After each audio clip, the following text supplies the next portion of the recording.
Hello everyone, welcome you all guys. स्वागत है आप लोगों का फिर से हमारी सेशन में। गाइस, आज वाली सेशन में क्या बात होने वाली है?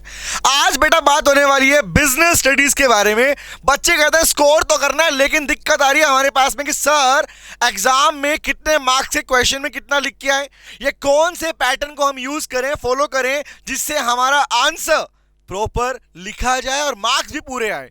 तो गाइस उसी इन सब बातों के लिए मैं आज इस सेशन में कुछ टिप्स आप लोगों के लिए लेके आया हूं। इसके अलावा भी हम बहुत सारी चीजें ऑलरेडी ला चुके हैं, टेस्ट पेपर आपके आ चुके हैं, लेकिन आज के सेशन में हम बात करने वाले हैं अपने बिजनेस स्टडीज के बारे में। तो आइए स्टार्ट करते हैं कि किस तरीके से आप लोग स्कोर कर सकते हैं अपने बिजनेस स्टडीज वाले पेपर में। तो कौन सी टिप्स रहेंगी? सबसे पहली टिप आपके पास देता हूं आपको बेटा कि आप अपने पास में अपने आंसर को कंपोज कीजिए पॉइंट फॉर्म्स के अंदर। सर पॉइंट फॉर्म का मतलब, बहुत सारे बच्चे एक गलती कर रहे होंगे, अभी भी गलतियां कर रहे होंगे, वो अपने आंसर को एक बड़ा लेंथी पैराग्राफ में कन्वर्ट करने की कोशिश कर रहे होंगे, या फिर अपनी बुक्स के पार्ट को डिट्टो याद करने की कोशिश कर रहे होंगे कि ट्राई कर लेते हैं कि करीबन हमें 50 लाइंस याद करें, 20 लाइन याद। ऐसे मत कीजिएगा, ऐसे मत कीजिए। The best way to answer, किसी क्वेश्चन का आंसर देने का बेस्ट तरीका होता है, पहली बात तो जो एग्जामिनर ने पूछा, लेट्स सपोज एग्जांपल मैंने यहाँ पे पिक्चर बिल्डअप किया, लगाया आपके लिए समझाने के पॉइंट से कि अगर मुझे मैनेजमेंट को बताना है तो कुछ चीजें हेडलाइन याद रखिए। स्टार्टिंग में यूज हेडिंग्स गाइस। आप अपने आंसर के अंदर अब से हैबिट बिल्टअप कीजिए, आप हेडिंग बिल्टअप करेंगे, और जब हेडिंग्स बनाएंगे तो हेडिंग को अंडरलाइन करना मत भूलिएगा, ताकि वो अलग से विजिबल हो कि हाँ भाई अंडरलाइन, क्योंकि आप वहां पे हाइलाइटर तो यूज नहीं कर सकते। तो use underlines to highlight the headings, अपनी हेडिंग को हाईलाइट करने के लिए। नंबर 2, जैसे वो पार्ट करेंगे उसके बाद में अपने आंसर को पॉइंट फॉर्म में कन्वर्ट कीजिए।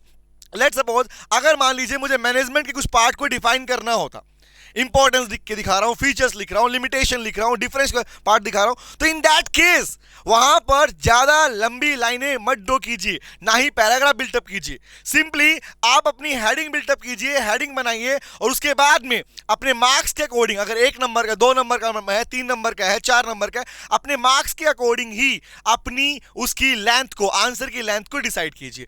तो एक पहला पार्ट हमारे पास में कि जब अपने आंसर को आप लिख के आते हैं तो वहां पर पॉइंट्स यूज कीजिए। पॉइंट मतलब अपनी हेडिंग्स यूज कीजिए और उसके मार्क्स के अकॉर्डिंग ही उसको वेटेज दीजिए। आगे दूसरी लंबी बात आती है हमारे पास में, सर आप अपने आंसर्स के अंदर अपने आंसर को और अट्रैक्टिव बनाने के लिए वहां पर अपनी आउटलाइन, चार्ट्स या ग्राफ्स को भी यूज कर सकते हैं, जो कि ऑलरेडी आपको क्लास में पढ़ाए गए हैं, जहां पर अपने पास में अपने चार्ट्स को या अपने हेडिंग्स को या अपने पिक्चर्स को, जो आप इजीली अपने हाथ से, जिसमें आपका टाइम कंजम्पशन ना हो, उन्हें आप ड्रॉ कर सकते हैं अपने आंसर को अट्रैक्टिव बनाने के लिए। नंबर 2। नंबर 3 पे आता हूं सर।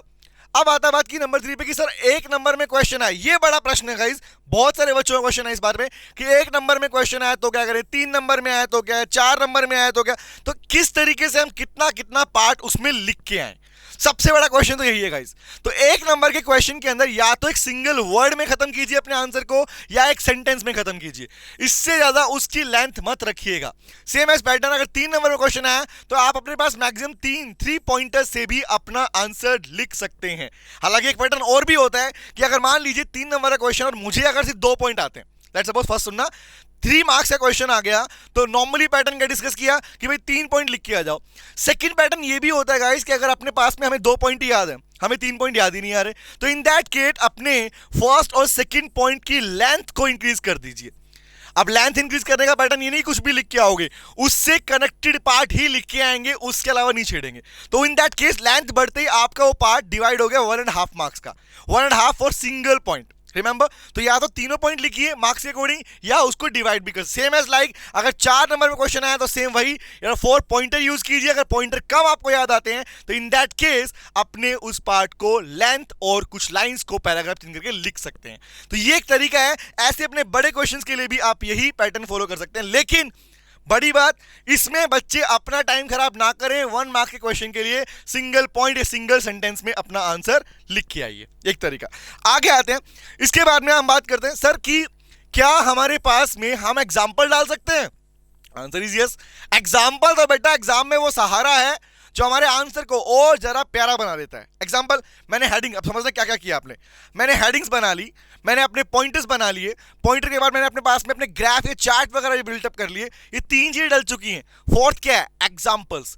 आप अपने पास में बिजनेस स्टडीज के अंदर अपने एग्जाम्पल फ्रेम कर सकते हैं, because we are free to write your our own examples. अपने सेंटेंसेस में एग्जाम्पल लिख सकते हैं, लेकिन एग्जाम्पल की लेंथ को भी इतना बड़ा मत करना कि आपके आंसर की लेंथ छोटी रह जाए, एग्जाम्पल बड़ा हो जाए। तो एग्जाम्पल भी आपका आपके क्वेश्चन से कनेक्टेड पार्ट में ही होना चाहिए। तो जिस टॉपिक पे क्वेश्चन पूछा जाएगा उसी टॉपिक से कनेक्टेड एग्जाम्पल वहां पर फ्रेम कर सकते हैं, और करना चाहिए।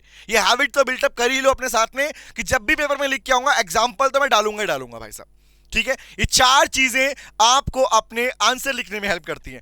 आगे आते हैं। इसके अलावा अब जिन बच्चों ने अभी भी अगर लग रहा है सर ये सब करने के बावजूद भी हमारा कॉन्फिडेंस, ये तो मैंने आपको लास्ट सेशन में ही बताया था guys, mock test paper already COC education की वेबसाइट के ऊपर अकाउंट्स, बिजनेस स्टडीज, इकोनॉमिक्स, इन तीनों के 3 टेस्ट पेपर, कॉम्प्रिहेंसिव पेपर आपके लाइव हो चुके हैं। वहां उन्हें अटेम्प्ट कर सकते हैं, उनके आंसर वहां आपको अवेलेबल मिल जाते हैं। तो जाइए, जाके टेस्ट कीजिए। अगर नहीं किया अभी तक तो अगर आप जाइए, नहीं किया है तो भी, तो वहां जाके आप अपने टेस्ट को अटेम्प्ट कीजिए, ताकि आप लोग पता लगा पाओ कि एक्चुअली जो मैं लिख रहा हूं एग्जाम से, देखो एग्जाम से पहले ही अपनी तैयारी कर लो बेटा, अपनी तैयारी पहले से हो जाएगी।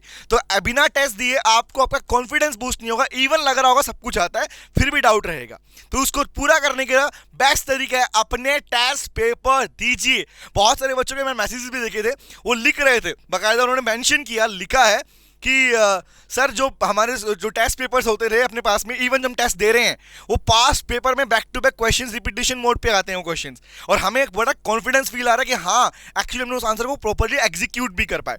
तो गाइज मैं आपको रिकमेंड करता हूं, अभी तक भी टेस्ट नहीं दिए तो टेस्ट देना तो बेटा बहुत बहुत बहुत जरूरी है। इसके अलावा बाकी सब चीजों के लिए हम आपके साथ हमेशा हैं ही बेटा। 25 मार्च को आपका बिजनेस स्टडीज का पेपर है, तो all the very best guys. किसी भी और हेल्प के लिए चैनल से जुड़े रहिए। कुछ भी बात है, कुछ भी पार्ट आपको रिक्वायरमेंट लगता है हमारी साइड से, तो प्लीज कमेंट सेक्शन में जरूर लिखिएगा। और ऐसी वीडियोस के लिए, ऐसे सेशंस के लिए आपने चैनल को सब्सक्राइब नहीं किया है तो सब्सक्राइब करना मत भूलिएगा, बेल आइकन प्रेस कर लो। मिलते हैं नेक्स्ट वीडियो में। Thank you very much, take care, bye bye guys, bye bye bye bye. Hello बच्चों, कैसे हैं आप?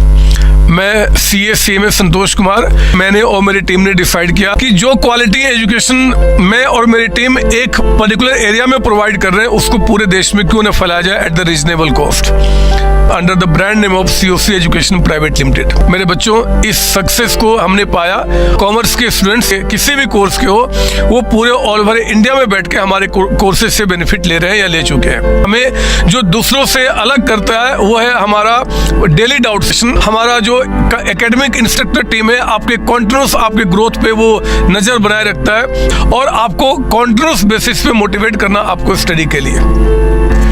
मेरे बच्चों, कुछ रिव्यूज पूरे ऑल ओवर इंडिया से आए हैं, मैं चाहता हूं कि वो आपसे शेयर करूं। This is Komal Mishra of class 11. I am Mishra, preparing for CA Foundation. Hello, my name is Anshika and I'm doing CA Intermediate. Ayaz from Bihar, student of COC since class 11th and now in Foundation. I have purchased my CMA Intermediate classes from COC Education. Hi everybody, this is Rahul. I am currently pursuing a CMA Finance. मैंने YouTube पर पहली बार संतोष sir का class देखा, उनके पढ़ाने का तरीका मुझे बहुत ही पसंद आया। Very thankful to Santosh sir. He is really a very nice teacher. अगर मैं संतोष सर के टीचिंग स्टाइल के बारे में बात करूँ तो आपको महसूस ही नहीं होगा कि आप वीडियो क्लासेस में बैठो, आप लाइव क्लासेस में बैठो। Santosh sir has cleared all my doubts and he gives a very तगड़ा concept over accountancy. Thanks to COC, my concepts are pretty clear, my doubts get clear right away and I'm even able to score a good mark. इसलिए मैं संतोष sir का दिल से thank you so much कहना चाहता हूँ। आइए आप भी हमारे साथ ज्वाइन करें और सक्सेस के पाथ पे आप भी हमारे साथ अपने सपनों को पूरा करें। थैंक यू बच्चों।